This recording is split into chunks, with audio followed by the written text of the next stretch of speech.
Let's get into some legendary licks that you can use today to make your guitar solos pop. You know, I've been brainstorming the last several days about an idea for a video that would be really valuable for you folks that want to improve your guitar soloing.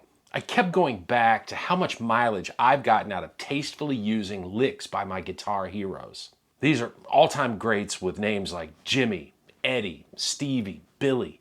And they've given us encyclopedias of licks that we can use and learn from. And these licks, they're tried and true. They sound great and they've got that wow factor. What's more, they're not that hard to play and we can even adjust them to suit our own tastes and styles. So this is what you can expect today. We're going to look at a signature lick from 5 all-time great rock players. I'm going to break them all down for you. I'm going to demonstrate them over backing tracks so you can hear them in context. And for a big bonus, I'm even going to show you variations of each lick. So if you want to make big improvements in your lead playing and have a lot of fun today, you got to stick around and watch this video. Let's rock and roll. So let's go big right away and learn some good old Texas blues badassery. We're going to learn some bluesy double stops by none other than Reverend Willie G himself, Billy Gibbons. Now, if you've listened to any ZZ Top at all, you've probably heard Billy play something like this.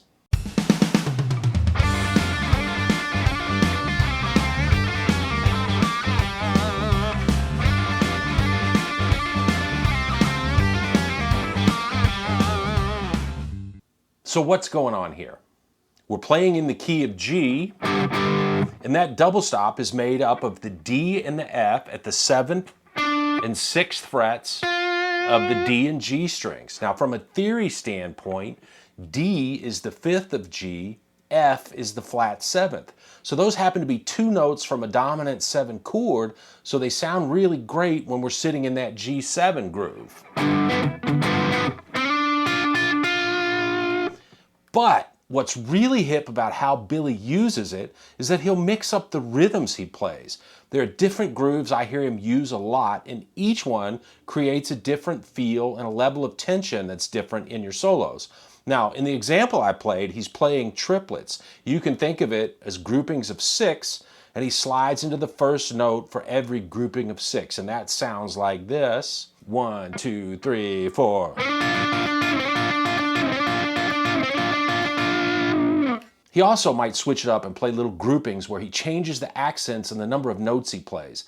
Notice with this lick, we're going to come in on the 4th beat of the measure before the main lick starts. I'm going to play a D and 3 Fs, the first grouping, and he spreads that over 2 beats. Then in D and 2 Fs for the 2nd and 3rd groupings. And both of those groupings last a beat and a half, so that 3rd grouping starts on an upbeat. We very briefly turn the beat around, and while it's super simple, it's also incredibly hip. And then the 4th grouping again covers 2 beats, and we play out of it however we want. It sounds like this. 1, 2, 3.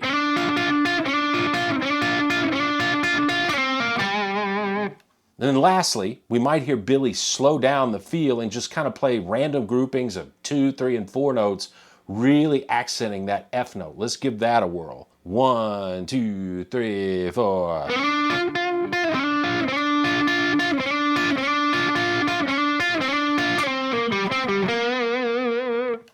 So as advertised, there's some badass Texas blues goodness and some variations you can try. Now don't forget, we've got some Stevie and some Jimmy coming up too. But for now, we're going to keep that classic rock train rolling with a lick by none other than the Sultan of Swing himself, Mark Knopfler.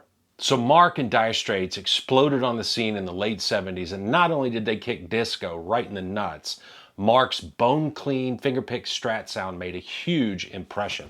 I remember hanging around a music store as a little guy, and some of the older cool kids were listening to music and they were just awestruck at how this finger-picked, very clean guitar style was burning up the airwaves. Now Mark has some very cool country influences in his guitar playing that he adapted to his rock songs. And in this lick, we're going to take a look at some very cool pedal steel bends. Over a 1-4-5 in the key of E, so the chords B, A, and E, Mark might play something like this.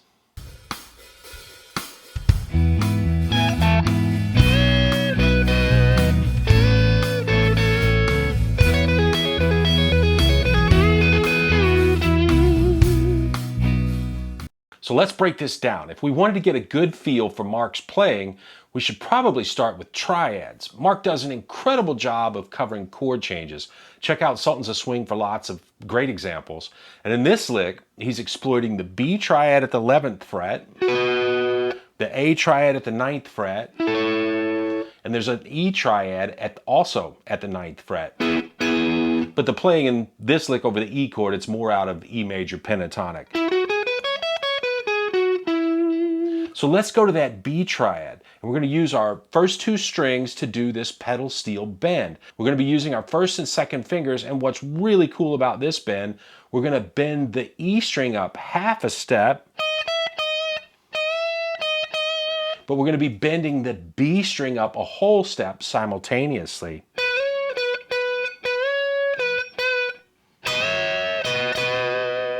And then dropping down to that A triad, we're going to do the same thing. And to me, that's just an amazing sound. Over the E, we're going to do a little hybrid picked pentatonic goodness. We're going to play the 12th fret of the B string with a pick, the 9th fret of the E string with our middle finger, then the 12th fret of the B string again with an upstroke and pull off to the 9th fret. And then the next part of the lick, we're going to repeat 3 times. We're going to play frets 12 and 9 of both the E and B strings, E string with our middle finger and a pull off, B string with the pick and a pull off. So we got that hybrid thing going again. And we end things up by bending the 11th fret of the G string up a whole step, and we alternate that note with the 12th fret of the B string. Notice again, I'm using pick and middle finger. We're going to hit that bend one last time,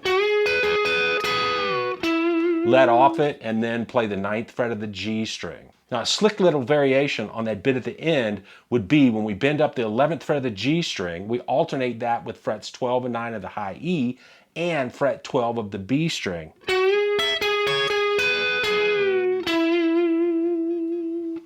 So that's killer stuff and very melodic. And speaking of super melodic, what do you say we take a journey into the world of none other than Jimi Hendrix? Jimi, of course, had all kinds of influences in his playing, and his styles ran the gamut from sweet blues playing to the most bombastic psychedelia. But for the average guitarist, probably his most useful and accessible playing involved these bluesy, slidey double stops that were centered around pentatonics and triads.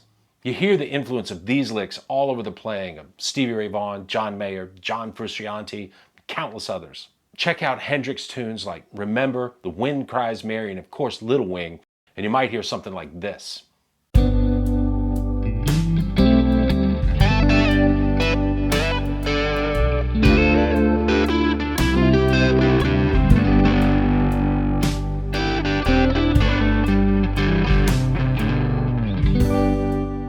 So let's get into this. This backing track has the chords G, F, and C. And we're going to basically address each chord with a mixture of pentatonic scales played in double stops and different triad inversions where we hammer on and pull off suspended seconds and fourths.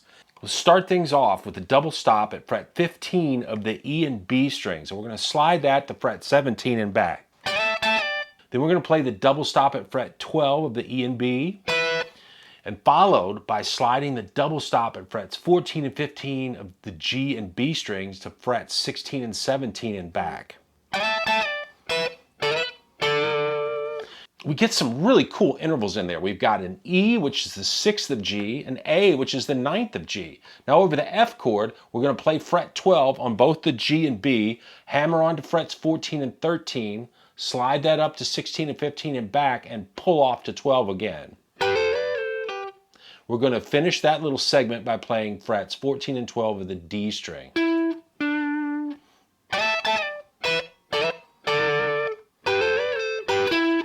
Now we're on to the C chord, and we're going to create a little melody with the C triad here at the 12th fret. We're going to play the E note at fret 14 of the D string, hammer on to fret 15, play frets 12 of the G string, and fret 13 of the B string. You notice how I'm letting that all ring together. And this F note at fret 15 of the D string, that's a suspended fourth of C. And now we're going to walk down the D string with frets 14 and 12 hitting the G also. And that D is a suspended second of C. Then we're going to play the C on fret 15 of the A string and catch the D string also. That's a second interval. You hear how close together that is, and it sounds really cool. And we're going to end the lick over the G chord by playing fret 12 of the A and D strings twice, hammering onto fret 14 of the A string each time. Now, interestingly, the C and D notes right before we go back to the G chord are the 4th and 5th of G. So that's kind of like another suspended fourth. This kind of lick just has so much information. Let me play this whole thing slowly one time.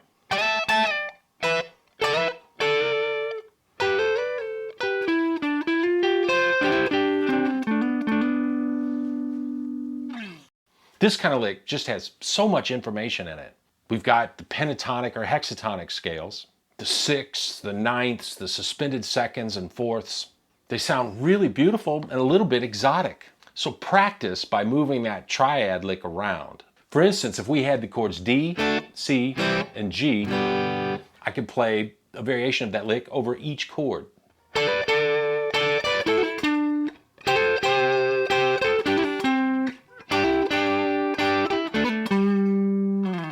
And practice playing this harmonized pentatonic scale pattern.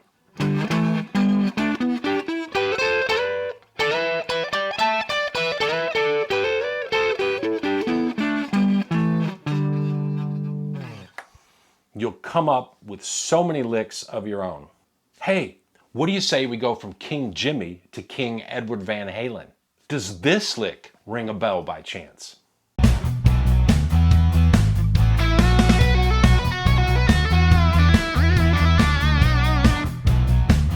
So that, of course, is a classic tapping lick from Panama. Now, oddly enough, the lineage of that lick probably goes back to this Billy Gibbons lick that he played in Beer Drinkers and Hellraisers.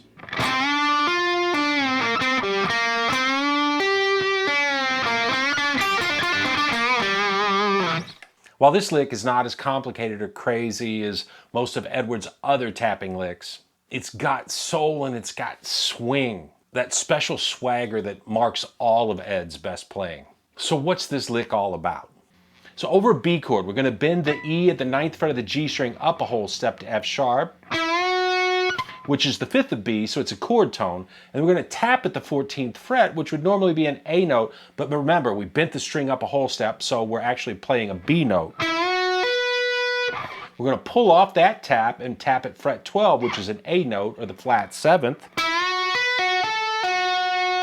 We pull off that also, and then tap at the 14th fret again, and then the 16th fret, which is a C sharp, or the 9th.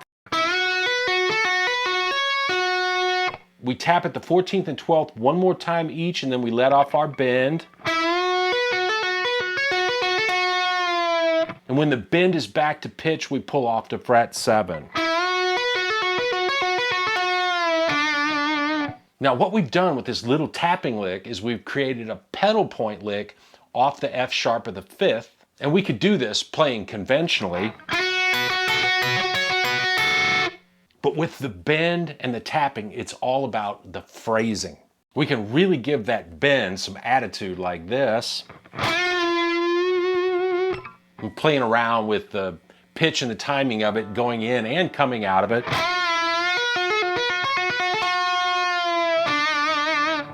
And what if instead of tapping at the 16th fret as our highest note, we tapped at the 17th fret, which would actually be the major third?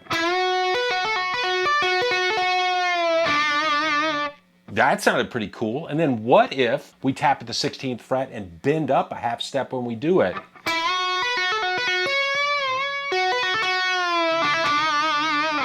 Well, that's very cool also. It's all about imagination, feel, and phrasing. You can play around with this lick and make it all your own. And that brings us to our last legend, a guy who had all kinds of feel, phrasing, and imagination, Stevie Ray Vaughan. Stevie was a huge influence on me as a kid. He turned an entire generation onto the blues. And today, we're gonna learn this signature lick.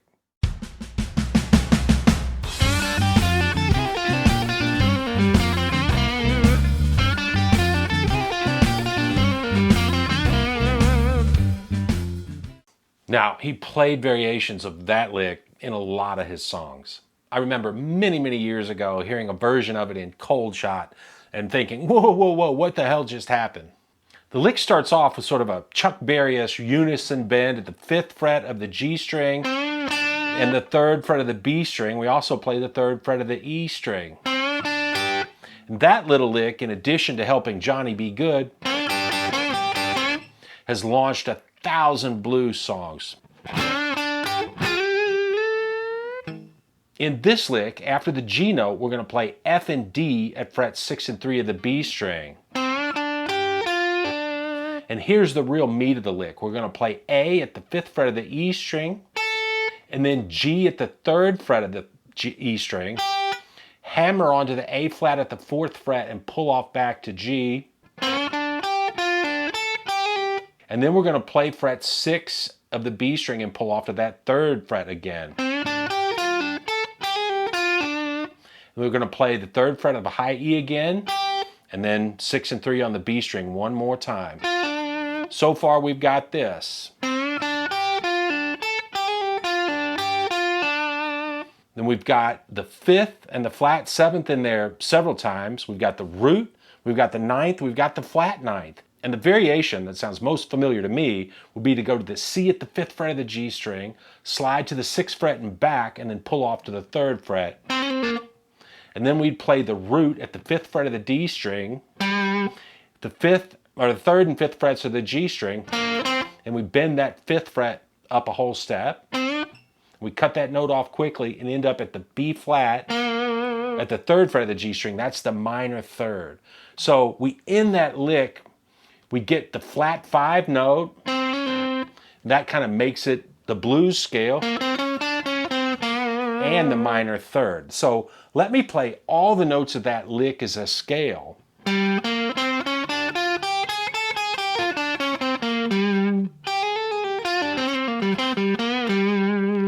And you get a really great feel for all that chromaticism. It sounds really cool as just a scale. But when Stevie mixed it up into that signature lick, those notes really turned into something special. Here it is slowly.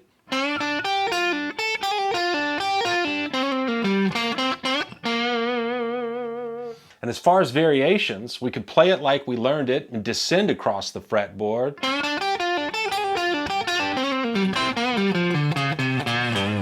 Or we could ascend up to another position.